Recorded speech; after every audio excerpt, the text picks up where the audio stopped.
नवरंगपुर जिले में चाषी असह्य थंडारे से माने बाहर निज धान को जोगिक बस प्रत्येक आरएमसी रे प्रत्येक मंडी रे सीमा टपी गला सहबार गोटे मस है पखापाखि जिले में 3 लाख रु 4 लाख क्विंटाल धान मंडी रे स्थगित थिला बेलू 10% धान तौल पर्यंत क्रय हो पार ना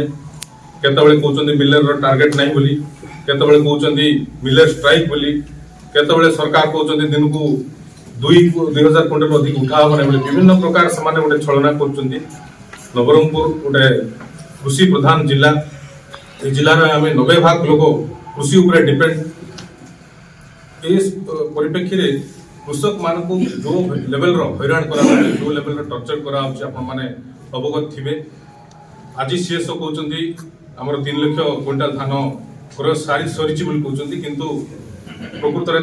से मिथ्या तथ्य दौरान धान क्रय करा जाए ना गत वर्ष पखापाखि 25,000 क्विंटाल धान क्रय करा 25 लाख क्विंटाल धान क्रय करा एवं से कहते 3 लाख बोली किंतु प्रकृत तथ्य से भूल कहते से आम निजे फिजिकाली मंडी देखुचु जाऊँ विजु जनता दल विभिन्न प्रतिनिधि जाकर देखुं धान क्रय करा धान उठा हो सबुठ बड़ गुरुत्वपूर्ण विषय सरकार परिवर्तन होला सरकार गोटे गोटे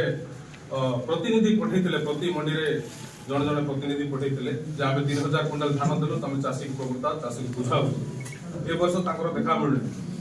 जो लोक मैंने प्रतिनिधि थे फोन कले फोन उठुना सरकारी दल कि सरकारी प्रशासक जो मैंने अच्छा मंडी जावाटा माने मंडी जावाई से टोटाल इच्छुक नहांती डाकिक आने आसुना लुचि दौरान चाषी धान जो मंडी आरएमसी गोदाम भर नि बाहर ताला पकई रखुंट गोटे चाषी गरीब चाषी गोटे गाड़ी गोटे भड़ा करके रात नहीं धान संध्या बेले नहीं जाऊँगी गोटे नियम कर सका 9टा रू दिन 2टा पर्यटन तुम धान नहीं पार धान नहीं पार बोली गोटे लोक ट्राक्टर गोटे भड़ा कर ट्राक्टर को फेर आनुची अनेक अव्यवस्था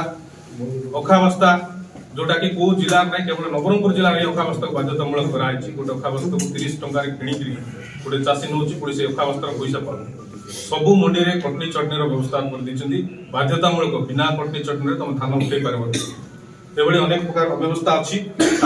आज विजु जनता दल प्रेसमिट रखी आगामी दिन में यह प्रतिरोध करने जिला प्रशासन पाखे कौन कर